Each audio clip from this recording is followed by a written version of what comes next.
Hello everybody, my name is Bryce Machine Bates from Team Evil Geniuses, and this is going to be a replay review brought to you by evilgeniuses.net. Today's replay is going to be a Zerg vs. Terran, me against Dignitas Select, so let's go ahead and jump into the game. Alright, let's go ahead and speed through the beginning here. Map's actually Daybreak. Daybreak, a pretty recent ladder map. It's considered to be a good map for both races because it's good for standard play. It's a good macro map. There's a ramp leading to the main. Very easy to secure natural, not too large of a choke point for either Zerg or Terran, so they can wall it off. Zerg can defend against Hellions. Terran can defend against Ling run-bys. Easy to secure third, center base. But anyways here, first thing I'd like to note is I'm actually 12 drone scouting. It's a pretty standard scout timing for Zerg. It's going to allow me to catch any proxy racks and scout inside his main, see if he's taken either of his Vespene Geysers, and get out in time to where I don't end up losing the drone to a wall off. And other than that, looks like I will be opening with a standard 15 hatchery expand. So yeah, it's just pretty standard timing, good timing to get it down, followed by a 15 pool. So my drone was able to get in here, scout that he hadn't taken either Vespene Geyser, so now I know the only two possible builds for him are 1 racks expand or 2 racks pressure. So I've scouted for the expansion. It obviously wouldn't have been down by now, but I'm just looking anyway. And then will probably end up just scouting around to my base, scouting probably here for a proxy racks or something like that. But back to the build. 15 pool, and then 17 overlord, so I should get the maximum amount of drones, and then the overlord should hit in time to where I can build my queens and start up drone production once the spawning pool completes again. And so yep, 1 racks expand from here, scouted for the barracks. There's no proxy racks, so I can be pretty sure he's not going to be doing some sort of a cheesy all-in, and I can continue my drone production, which is exactly what I'm doing here. Transfer 5 drones total to the natural. Pool completes. Start my first queen here. Should start my second queen here. Yep.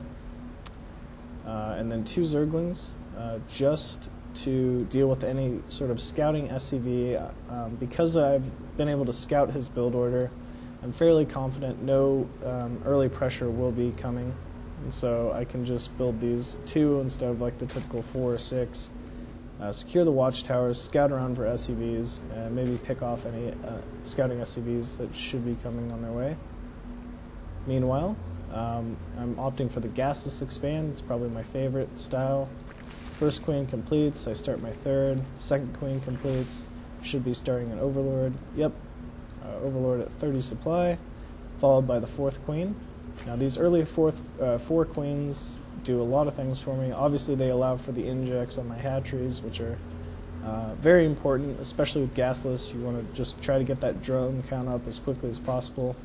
But the 3rd and 4th queen not only help to defend against both early Hellion harass, early Marine harass, and then Banshee, but they allow me to spread my creep, which is extremely important, especially in the Zerg versus Terran matchup, because most of your armies tend to be Zergling, Baneling centric, and Zerglings and Banelings get a very big boost, both on and basically on creep against bio, so it allows you to engage much quicker.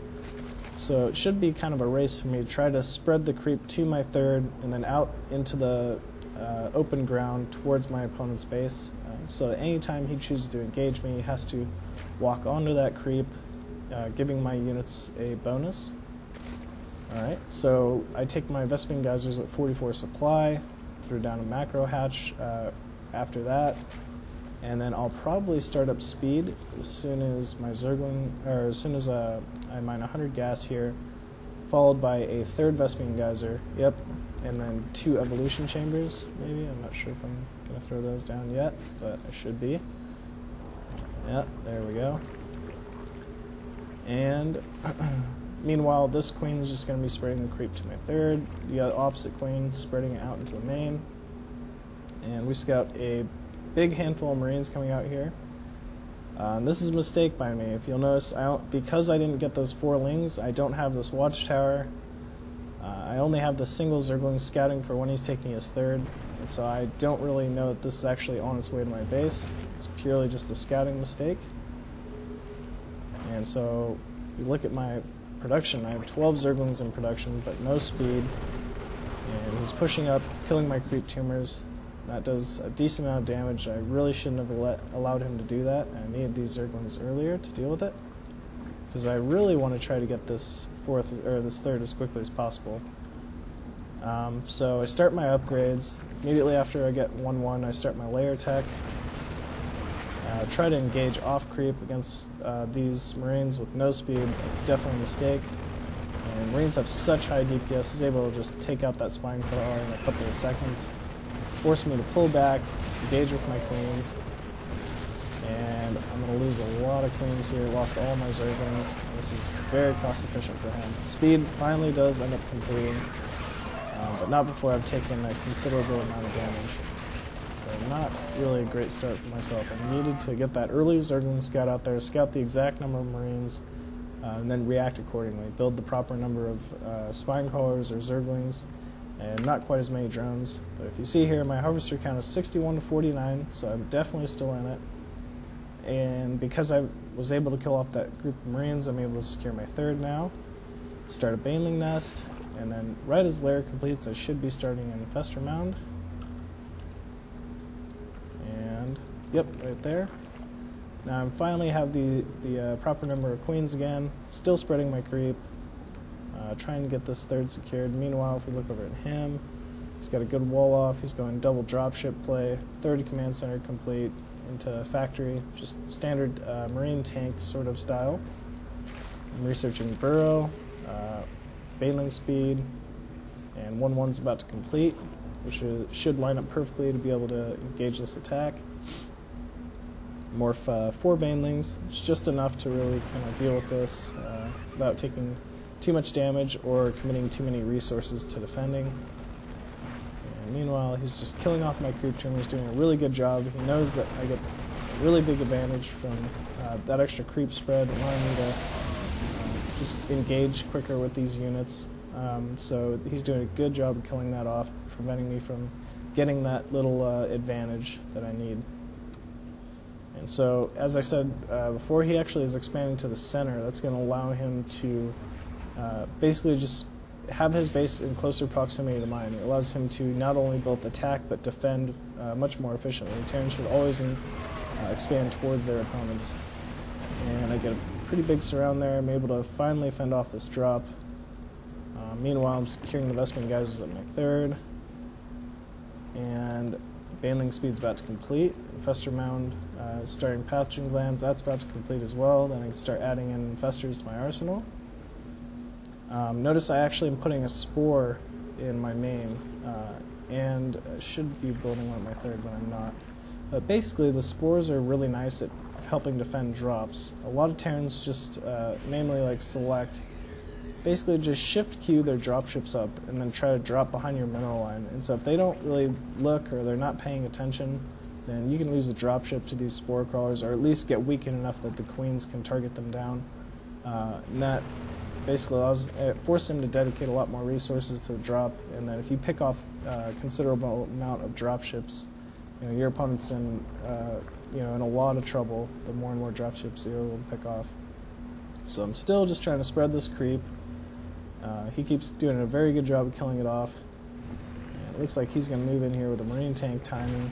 Should be a pretty difficult one to hold off, because this is most of my army, and my Infestor production is actually a little bit late. I need these Infestors out in order to hold this off.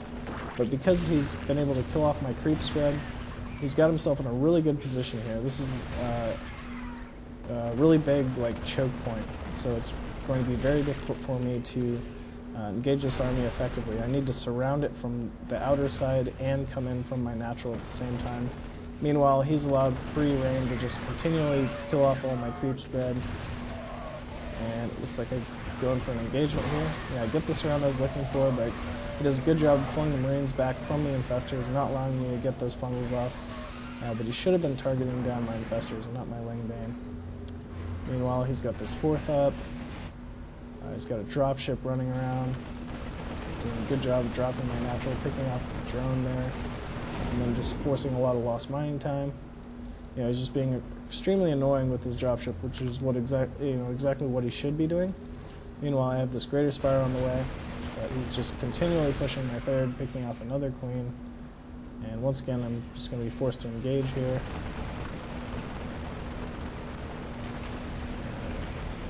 Bundle there. And the sort of key thing to go over right now is, even though, yes, I have been cleaning up all of these dropships, he's taxing so many of my actions, you know, that I actually don't even have a 4th right now. And he's also allowing himself to do a considerable amount of damage with these drops simultaneously. So he's on 3 base, I'm on 3 base. It's never a good situation for a Zerg to be in. I'm only up by 2 harvesters, and my Broodlord tech is a little bit late, actually. I should have already had Broodlords at this point. So here, Scout once again is just continually throwing units at me. And I'm just trying to get these Broodlords up as quickly as possible. And we got 2 Corruptors completed from production. And because he's able to just kill off this creep spread, he's also getting really cost-efficient engagements, as I said earlier. He just continually forced me, to keep trying to produce the creep spread with queens, and then by constantly attacking like this and just scanning every single time he attacks, killing off all this creep spread, there's no good engagements I can really take. But if I know for a fact that if I lose this 3rd, I've lost the game. Just dropping my main at the same time, so I put my queen's spell. Get a good surround here. I'm not really sure if it's going to be enough. Yep. Actually, yeah, it will be. Alright. Maybe not, actually. Alright, so now finally my Broodlords are up. This is exactly what I need to try to hold this off, but I've lost so many infestors in that previous engagement. And I still, even though I have this 4th up, there's no way I can really safely saturate it. Still dropping my main, doing a ton of damage there. And because he's got me, concentrating in so many different situations at once, I actually just walk in here with my 1 advantage, which is my tech advantage with the Broodlords, and then that falls, my 3rd falls, and things are looking pretty grim now. And meanwhile, he's got this 4th, he's got this 5th, and I'm forced to GG. Alright guys, thank you very much for watching. Once again, my name is Bryce Machine Bates from Team Evil Geniuses. This has been a replay review brought to you by evilgeniuses.net. If you guys like this, you can go ahead and check this out and more at evilgeniuses.net. Take care.